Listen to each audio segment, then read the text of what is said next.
Hello everyone, Lawrence Fleming here. What a beautiful day to have for Palm Sunday. Storms are gone, it's warmed up. It was still cold this morning, but when I'm making this, the sun's out. It's 10 degrees warmer than when I first came out here, so I can tolerate the coolness in the air, but it's not cold. Slight breeze, you can hear the wind chimes. Like I said, it's a beautiful morning. So I hope you have a great time in church today for Palm Sunday. Get together with other Christians and celebrate the day. All of his holidays are not meant to be celebrated alone. Now, if you're bound at home, somebody should know that, so you can still have someone come by and visit. And if you're a Baptist, tell them you're hungry and you get lots of food delivered. Okay, we're starting off the holiest part of this season. We've already had the first of Nisan, the Jewish New Year. We've had the start of Ramadan, the holy day for the Muslims, which typically there's a war or an attack or something major going on. And yeah, there's attacks going on in Israel now, but they're not big. This is when they would typically launch something big, and it's awfully quiet. Calm before the storm. Well, maybe they know what we're all waiting for is about to happen. We have a lot of predictions for the rapture at this time. We had them last year too. Easter seems to be the right day for Christ to come back and get us. He helped us to escape, or helped the Israelis to escape Egypt. He let them out and wiped out the armies that were coming after them. Except for the one time that they all attacked, Egypt has been awfully quiet in all the things going on in the Middle East. They learned their lesson big time back then. So let's look at the dates and see if we can see what we've got to be on super high watch for. We're on high watch anyway, just because it's that time of year. But we're looking at Passover starts on the 15th. That's 5 days away. This is Palm Sunday the 10th. Easter's on the 17th. That's a super high watch day. And the Jews have created a situation at this time of year for those that couldn't offer their gifts to God on Passover. Maybe they were unclean, dealing with a dead body of some sort. Maybe they were out of the way. They couldn't get back to offer the gift to God. They created a second Passover a month later. So we have the second Passover, May 14th and 15th. So we've got a bunch of super high watch days. Dr. Barry Oz said that it could be Easter.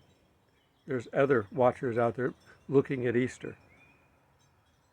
Again, I don't know how anybody can predict, but we can certainly guess. I've said before, I could guarantee to be right by guessing every day until it is the right day, and I'd be right, and I'd be guessing.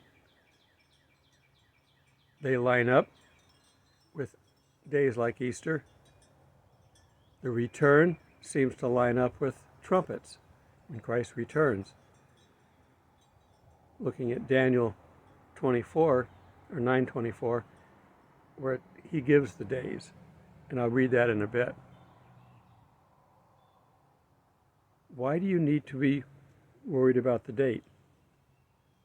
It's the importance of the event and the amount of time we have left.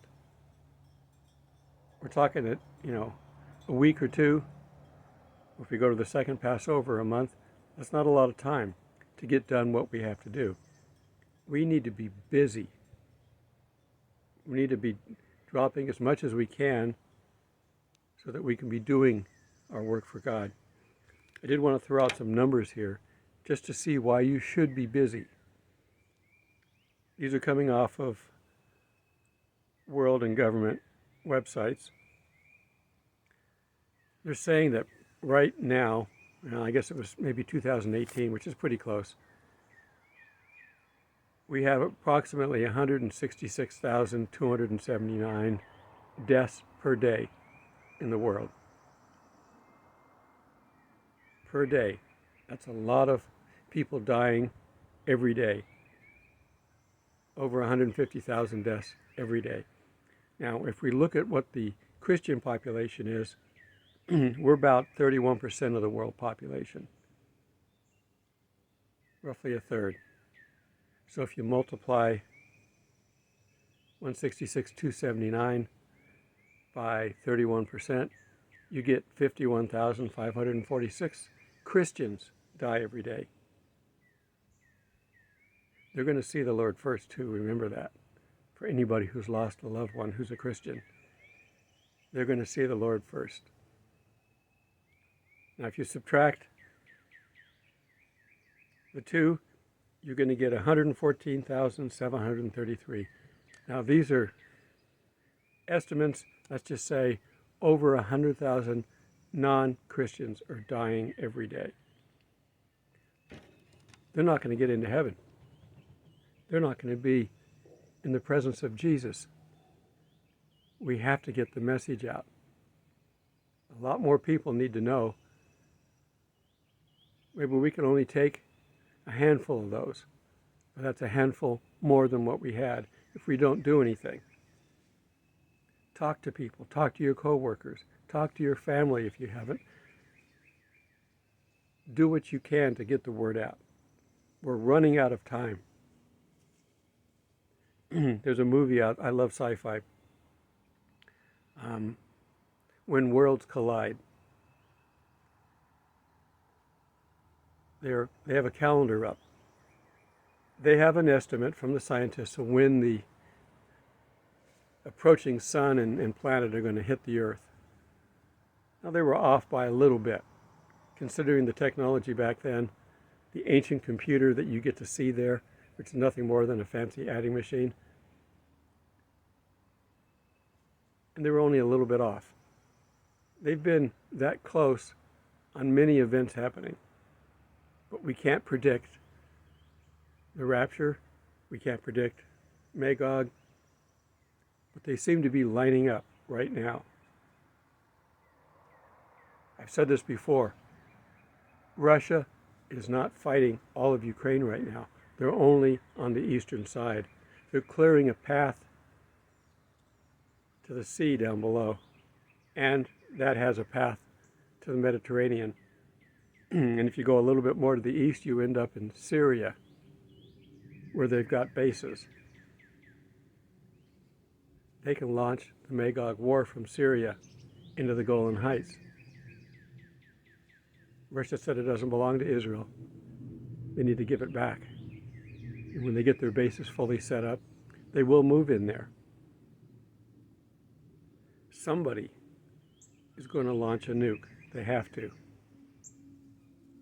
We're talking about Damascus never being livable again, being completely wiped out, using the same words that were used about the temple when it was destroyed in 70 AD. Not one stone left upon another. Well, that was what they described Damascus as having been destroyed. So we don't have time to argue with one another about what day it is. Well, I can calculate that if I take 200 and divide it by 9 and multiply it by 1,000 and count the number of letters in that and pick a, you can come up with something to make everyday work. Numerology is a type of thing that God does use, but he doesn't always use it. And the code the key to figuring that out is known by God. Nobody else has it. Yeah, you can guess, but you're not going to be able to pinpoint a day. We can't come up with a number match on who the Antichrist is. Okay, we got 666, but you can come up with that number match on probably anybody on the face of the earth if you do the math in a certain pattern. But what is the true pattern? It's nice to guess and play, and I like to watch detective shows and movies for entertainment. But I'm not going to go around telling anybody that that's the day something's going to happen or that's the bad guy. We don't know. You won't know until after the fact. So I'm not going to try to boost my ego and guess and maybe be right. I'm better off to just tell everybody he's coming, it's soon, be ready, and tell your friends the same thing. They may not believe you, but you've told them. And when we're all gone, they may be able to put off an alien abduction for us to most, but those that are really still in the book of life that missed the rapture because they couldn't make up their mind, they'll figure it out. But plant the seeds. Get out and tell the world. We have exciting news, good news for everybody, but especially for those that are already chosen, already have their name in the book of life. God knows all the timing. We don't. Usually because if he told us the timing, we'd mess it up. I can do this from here, God. Just sit back and watch. I used to do that when I was a lot younger in Christ. I play with God. I go, if this happens, I'm going to do this. Well, he'll figure out some way for that to happen. And if I did this, I'd be in trouble. There's another way that I didn't see. So we don't know everything he does. So trust him fully, step by step if necessary, day by day. If we can't do more than predict a day, be happy with that. I can't tell you what I'm going to do next week. Lord willing, I'm going to take you guys to the Renaissance Festival next weekend, if we're still here. But of course, it's always Lord willing, because we don't know. All right. My numbers are looking good on this channel. I'm hoping to get my final few hours that I need to complete the ceremony that they set out, that they created. I think they created all this stuff to keep people from doing the things that we could do before. It's part of their control. That's all right. God will provide, as he always does. Okay, I think I've covered everything. We've got, today's the 10th, Palm Sunday. Passover is on the 15th, the first one. The second one's on May 14th and 15th. Easter on the 17th. Any one of those days could be something extremely significant. It may not be the rapture. It may be something else, but it will be extremely significant. Remember, the rapture isn't needed until we're in danger. And we're not in danger yet. So maybe the Magog war has to start it off. Maybe they need to launch nukes for us to have to be taken out of here. I don't know. I've done other videos on this of what to do to be prepared. But we only have to be prepared until he gets us out of here. And there are multiple raptures in Revelation for those that keep insisting that there's only one at the end. If you get too adamant about it, I'll block you. I'm open to having other people have their own beliefs if they want. But don't tell me that if you can't put up with me if I can't accept your way. That's something Satan would say, so don't get caught in that. Jesus rebuked Peter for having the wrong comment. It doesn't mean he didn't care about him. You just can't preempt God. and nobody knows. So if you know, then you're not following God's commandments of doing what he says, reading the Bible and understanding it. Be careful. I'm being playful with some of these dates and numbers because I don't know. It doesn't matter. We've still got a job to do. We've still got souls to save. We can have fun and play because we are playful. God is playful when we're in the right standing with him. So have fun with all this. This is something to be excited about. We've never had a generation so excited about God's return. The end of the 69th day, many believe, happened on Palm Sunday, not the death on the cross. His leaving and coming back ties more, his return ties more to the Feast of Trumpets than this time of year. So if the 69th day ended on Palm Sunday, we could start up the 70th day anytime. And I am going to read something. I always try to read a little bit. This is a familiar verse for everybody, or should be, at least the concept. Daniel 9:24. 70 weeks are determined for your people and for your holy city, to finish the transgressions, to make an end of sins, to make reconciliation for iniquity, to bring in everlasting righteousness, to seal up vision and prophecy, and to anoint the most holy. Know therefore and understand that from the going forth of the command to restore and build Jerusalem again, until the Messiah the Prince, there shall be 7 weeks and 62 weeks. 69. The street shall be built again, and the wall, even in troublesome times. And after 62 weeks the Messiah shall be cut off, but not for himself and the people of the Prince who is to come. The Antichrist shall destroy the city and the sanctuary. So the people that destroy the city will bring forth the Prince that is to come. He is from the Roman Empire. But if you look at the full Roman Empire, it covers all of Europe around the Mediterranean and all the Muslim countries around there. It's a big area. So you're not going to be able to pick out the Antichrist from that. Okay, shall destroy the city. Okay. The end of it shall be with the flood. Until the end of the war, desolations are determined. And he shall confirm a covenant with many for 1 week. And remember, we're using the specific week-year calculations here, but for 1 week, that might be legitimate. The days are different. The 70 days. Okay, those are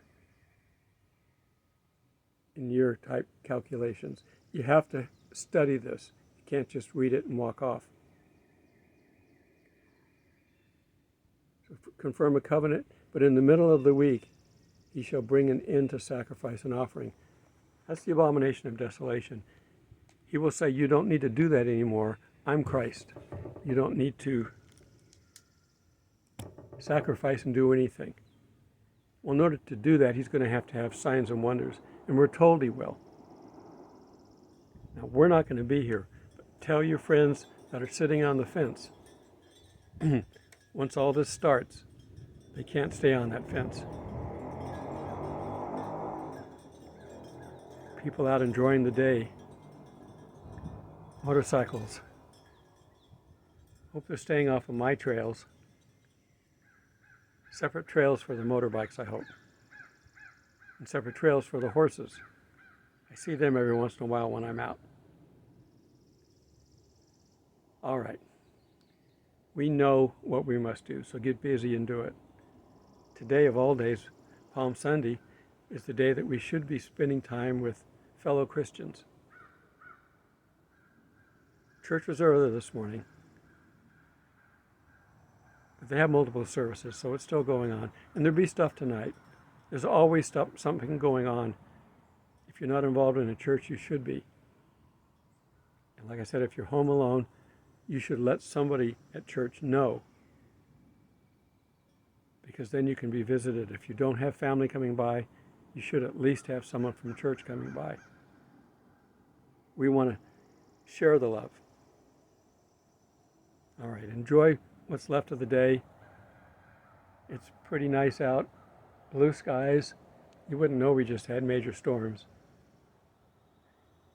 And you wouldn't know that it was in the 30s yesterday. Okay, until we meet in the sky, in the clouds somewhere. Is it going to be the clouds over Israel? I don't know. What if there's no clouds? You'd have to make some clouds. See, I like to play with God because he's fun. So until we meet in the skies, God bless.